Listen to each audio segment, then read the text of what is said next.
संपूर्ण सुवार्ता वाहिनीमध्ये तुमचं येशूच्या नावात पुन्हा एकदा स्वागत. पेंटिकॉस्टकडे वाटचाल ही नवीन शिक्षण मालिका आपण सुरू केलेली आहे. याचे पहिले 2 भाग झालेले आहेत. पहिल्या भागामध्ये आपण बघितलं पेंटिकॉस्ट म्हणजे काय आणि विशेषतः विश्वासणाऱ्यांकरिता पेंटिकॉस्टचा अर्थ काय.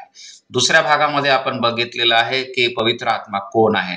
हे दोन्ही भाग जर तुम्ही बघितले नसतील तर त्याचे लिंक तुम्हाला डिस्क्रिप्शन मध्ये देण्यात आलेले, तर नक्की पहा. आजचा तिसरा भाग आहे पेंटिकॉस्टकडे वाटचाल या शिक्षण मालिकेचा आणि आज आपण बघणार आहोत पवित्र आत्म्याचं कार्य. पवित्र आत्म्याचं अविश्वासणाऱ्यांमध्ये कार्य, पवित्र आत्म्याचं विश्वासणाऱ्यांमध्ये कार्य आणि शेवटी पवित्र आत्म्याचं मंडळीमध्ये कार्य. फार संक्षिप्तरित्या आपण बघणार आहोत. ठळक मुद्दे आपण फक्त इथं घेणार आहोत, परंतु मूलभूत पाया पवित्र आत्म्याच्या कार्याविषयी निश्चितच तुम्हाला प्राप्त होईल असा माझा विश्वास आहे. सर्वात प्रथम अविश्वासणाऱ्यांमध्ये तो कार्य कसं करतो तर पापाची जाणीव करून देण्यापासून सुरू होतं त्याचं कार्य. योहान 16:8 मध्ये म्हटलेलं, तो येऊन पापाविषयी जगाची खात्री करेल.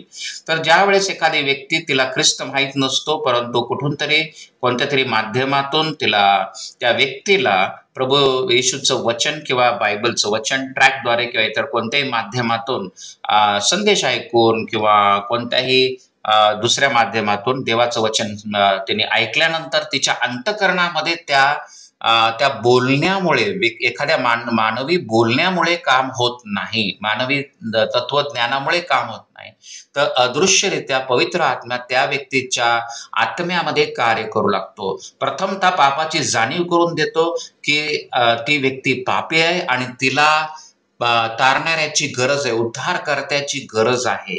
तर ही जी टोचणी आहे पापाविषयीची, वचन पवित्र आत्मा घेतो आणि त्या वचनाच्या द्वारे पवित्र आत्मा त्या अविश्वासणाऱ्या व्यक्तीच्या जीवनामध्ये कार्य करू लागतो. प्रभू येशू ख्रिस्ताने याचं वर्णन असं केलेलं आहे योहान वर्तमान 3 अध्यायामध्ये की जसा वारा येतो, कार्य करून निघून जातो आणि ते कोणालाच ते दिसत नाही, तसंच नवीन जन्म होणाऱ्या व्यक्तीचं आहे.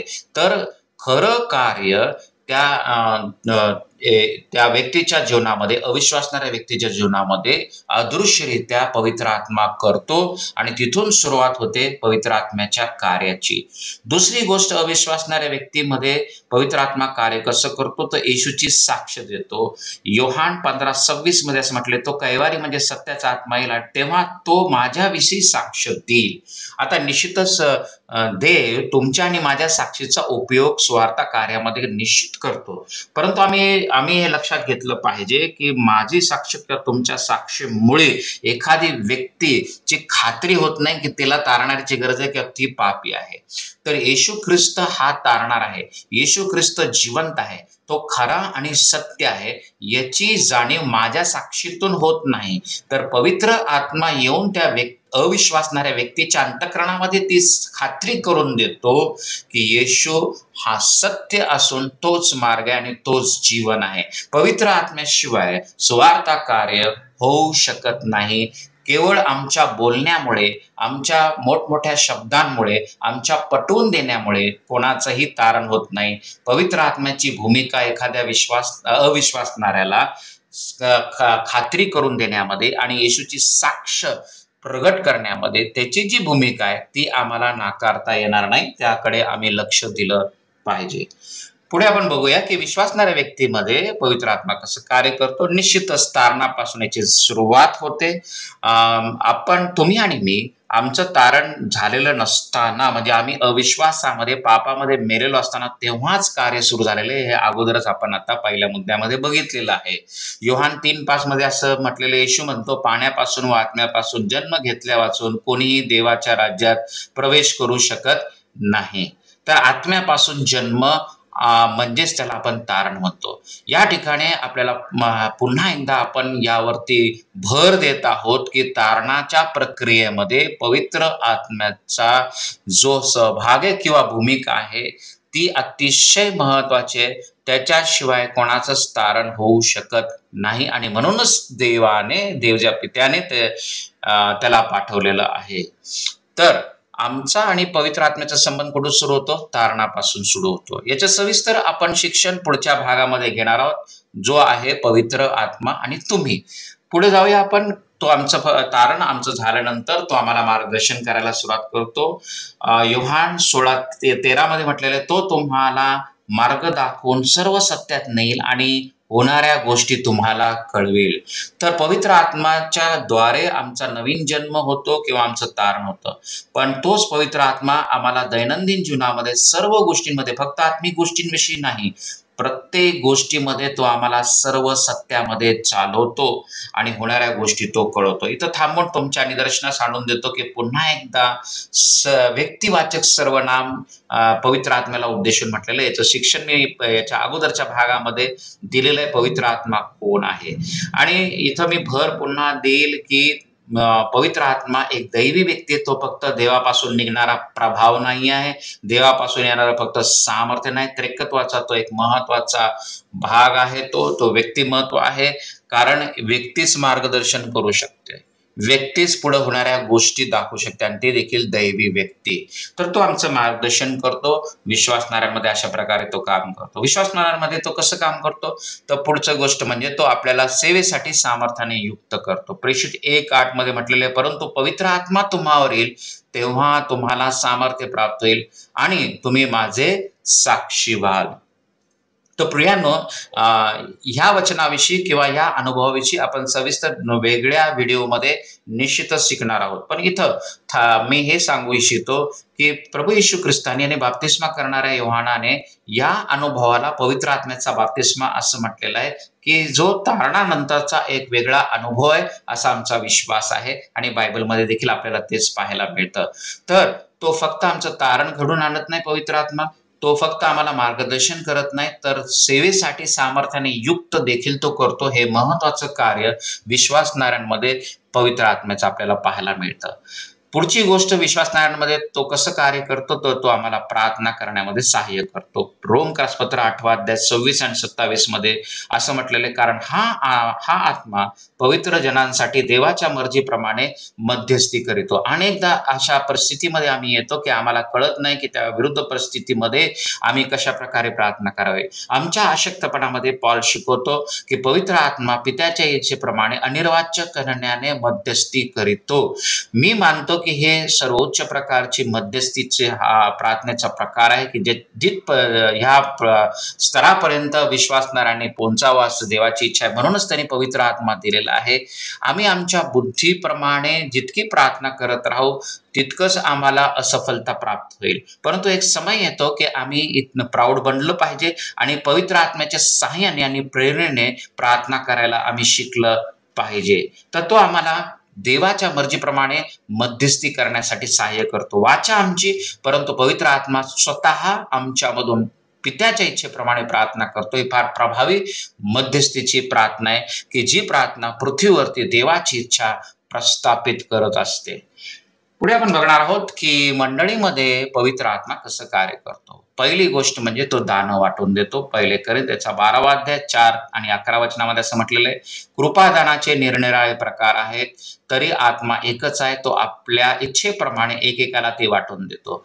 या ठिकाणी पवित्र आत्म्याच्या दानाविषयी पॉल शिकवत आहे. आपल्यामध्ये असलेली कुवत, टॅलेंट विषयी तो बोलत नाही आहे. हे अतिशय दैवी आहे. पवित्र आत्म्याची ही 9 दानं ते आज देखील उपलब्ध आहे असा आमचा विश्वास आहे. ती संपलेली नाही आहेत. जो कोणी ते मागेल आणि जो कोणी इच्छा बाळगेल, निश्चितच पवित्र आत्मा त्यांना ते देतो आणि ते आज देखील मंडळीमध्ये आपल्याला पाहायला मिळत आहे. मुद्दा हा आहे की पवित्र आत्मा मंडळीमध्ये कसं काम करतो, काय त्याचं कार्य आहे. तर हे देखील एक महत्वाचं कार्य की तो त्याची दानं त्याच्या इच्छेप्रमाणे मंडळीला वाटून देतो, यासाठी की मंडळीची उन्नती व्हावी, मंडळीला उत्तेजन मिळावं, मंडळीला सांत्वन मिळावं.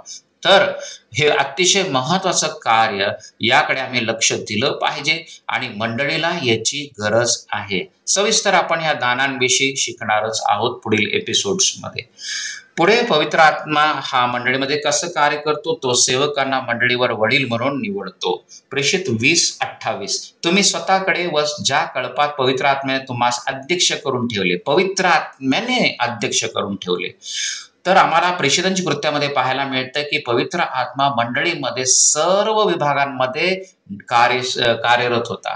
त्याचा प्रभाव, त्याच्या मार्गदर्शनाशिवाय मंडळी काहीही करत नव्हती. हे आपल्याला प्रेषितांची कृत्यांचा अभ्यास केल्यानंतर आढळतं. पण आज तशी परिस्थिती आहे का? म्हणून मंडळीच्या पुढाऱ्यांनी याकडे विशेष करून लक्ष दिलं पाहिजे की जेव्हा आम्ही कोणाला मंडळीमध्ये पुढारी म्हणून नेमण्यासाठी विचार करत आहोत, तर ते पवित्र आत्म्यापासून आहे का?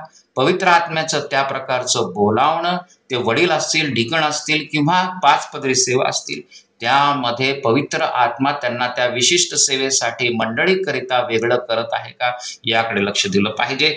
आणि त्याची जी भूमिका पुढारी निवडण्यामध्ये आहे, पवित्र आत्म्याची भूमिका, त्याकडे आम्ही दुर्लक्ष करून आम्हाला चालणार नाही, कारण मंडळीचं त्यामध्ये नुकसान होतं.